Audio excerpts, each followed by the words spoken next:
Student career development आपका बहुत बहुत स्वागत है। यहाँ पर जितने भी छात्र छात्राएं बैठी हुई हैं आपका बहुत बहुत धन्यवाद और बहुत बहुत आभार। आपने इस स्टूडेंट कैरियर डेवलपमेंट प्रोग्राम में आज कुछ ऐसे शब्दों का इस्तेमाल होना है, ऐसी चीजों का डिस्कशन होना है जो आपके कैरियर में बहुत बड़ी सफलता दिलाने वाले हैं।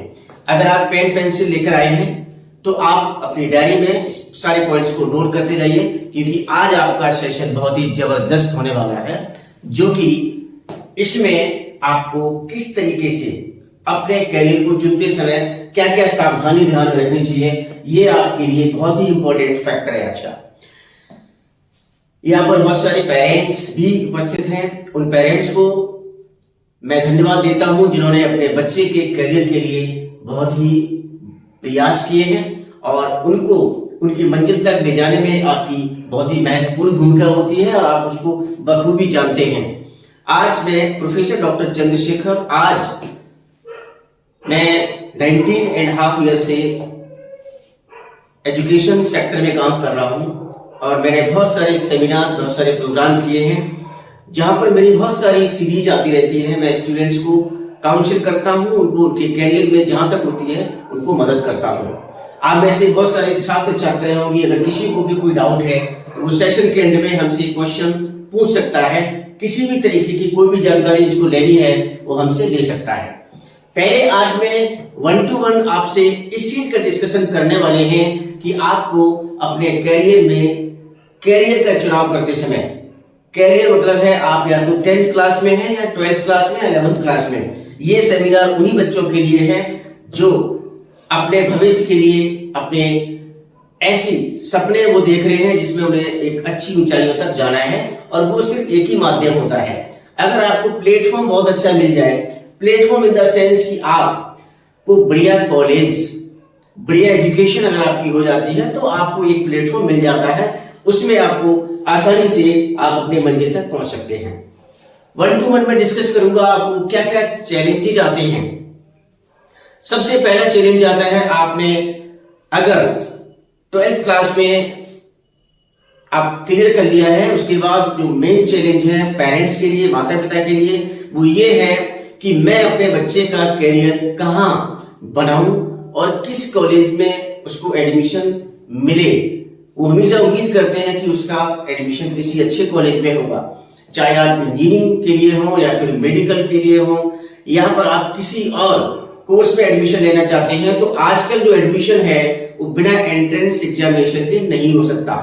बहुत सारी कम यूनिवर्सिटीज हैं जो डायरेक्ट एडमिशन लेती हैं, यानी कि वो रिकॉग्नाइज्ड यूनिवर्सिटी नहीं हो सकती और वो रेपुटेड यूनिवर्सिटी नहीं होती है। तो पहले तो आप अपने दिमाग में ये बिठा लीजिए कि आपको कोई भी एक नेशनल एग्जाम देना ही पड़ेगा।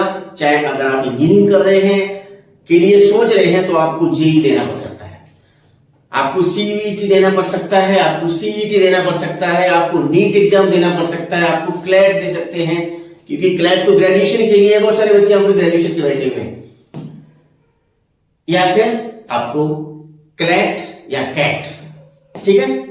अगर आप पोस्ट ग्रेजुएशन के लिए विचार कर रहे हैं तो आपको ये एग्जाम देना पड़ सकता है। और वैसे भी आजकल लॉ जो है इंटीग्रेटेड आ गया है, यानी कि कैट के थ्रू एग्जाम आप डायरेक्ट 5 इयर्स डिग्री कोर्स में जा सकते हैं, यानी कि आपका एलएलबी उसमें हो जाएगा, बीएलएलबी या बीबीएलएलबी। चलिए, ये तो फिर सेकेंडरी टॉपिक है, इसको हम बाद में 1 by 1 डिस्कस करेंगे। पहला क्वेश्चन मेरा आता है कि आप एज ए पेरेंट्स या फिर एज ए स्टूडेंट,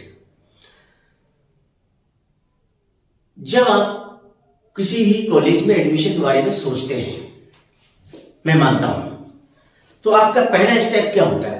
पहला स्टेप यही होता है कि हम कोई एग्जाम दें।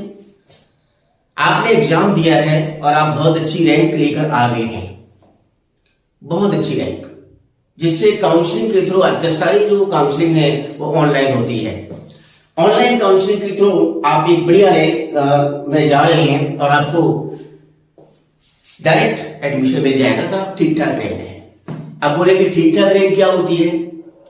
अगर देखा जाए तो ठीक ठाक रैंक, अगर आप इंजीनियरिंग में हैं तो आपकी ठीक ठाक रैंक आप ये मान लीजिए कि 10,000 रैंक, 20,000, 25,000, 30,000, यानी कि 1 लाख के अंदर अंदर रैंक आपकी ठीक मानी जाती है, तो आपको कहीं भी बढ़िया कॉलेज, बढ़िया इंस्टीट्यूशन मिलने के चांस है।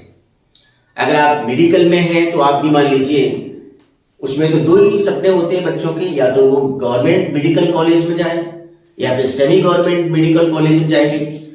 तो गवर्नमेंट और सेमी गवर्नमेंट में जाने के लिए आपको 650 नंबर से प्लस चाहिए होंगे, ठीक है ना। अगर आपकी रिजर्व कैटेगरी में है तो वो अलग बात है।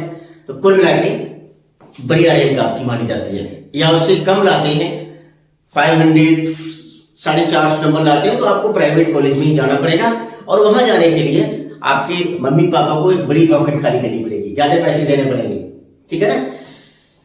और सीयूईटी यानी कि बच्चा अगर मान लीजिए BBA, BCA, BA economics, BCom honours, BEd, ये सारे एग्जाम अगर इन कोर्सेज में अगर एडमिशन लेना है तो उसको एक सीयूईटी एंट्रेंस एग्जाम देना पड़ेगा, या फिर कुछ यूनिवर्सिटी अपना सीईटी कराती है। जैसे हमारी गोविंद सिंह प्रताप यूनिवर्सिटी अपना एक सीईटी रिजर्व एंट्रेंस एग्जाम कराती है, यानी उस एग्जाम के थ्रू ही एडमिशन आप ले सकते हैं। अदरवाइज 200-250 यूनिवर्सिटीज और कॉलेज अब सीयूईटी के थ्रू ही एडमिशन लेते हैं। चलिए, ये तुम्हारा सेकेंडरी टॉपिक हुआ। अब हम बात करते हैं उन टॉप बच्चों के लिए, बात नहीं है क्योंकि हमारे पास 3-4 कैटेगरी के बच्चे होते हैं। आउटस्टैंडिंग स्टूडेंट्स, आउटस्टैंडिंग तो अपना एडमिशन लेके निकल गए, उनका एडमिशन हो गया, ठीक है। अब आगे हैं आपके कौन से, एवरेज कैंडिडेट। एवरेज कैंडिडेट की ना तो अच्छी रैंक होती है ना बहुत खराब रैंक होती है, और वो भी निकल गए, ठीक है ना। सबसे ज्यादा प्रॉब्लम आती है बिलो एवरेज कैंडिडेट्स के लिए। तो बिलो एवरेज कैंडिडेट्स के जो स्टूडेंट्स हैं उनको बड़ी सावधानी से अपने कैरियर के बारे में सोचना चाहिए, क्योंकि उनके लिए मंजिल आसानी से मिलने वाली नहीं है। उन्हें बहुत ही माथापच्ची करनी पड़ती है, उन्हें ही एडमिशन लेने में प्रॉब्लम होती है, और वही सबसे ज्यादा मार्केट में इस बात के शिकार होते हैं कि उन्हें कहां एडमिशन लिया जाए। सबसे बड़ी जो समस्या यही आती है।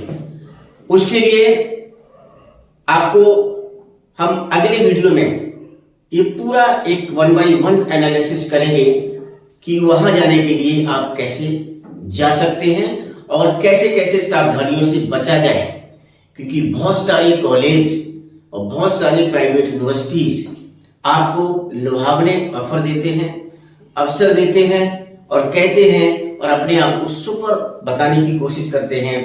और बहुत सारे हमारे जो मार्केट में फैले हुए काउंसलर, ये भी आपको अलग अलग तरीके से सबका कॉलेज में एडमिशन कराने का दावा करते हैं। मैं आपको एक एक करके केस स्टडी कि किस तरीके से आपको बेहतरीन कॉलेज में एडमिशन लिया जाए, हम 1 by 1 डिस्कस करेंगे। तब तक के लिए हम आपका इंतजार करते हैं नेक्स्ट वीडियो में आने के लिए।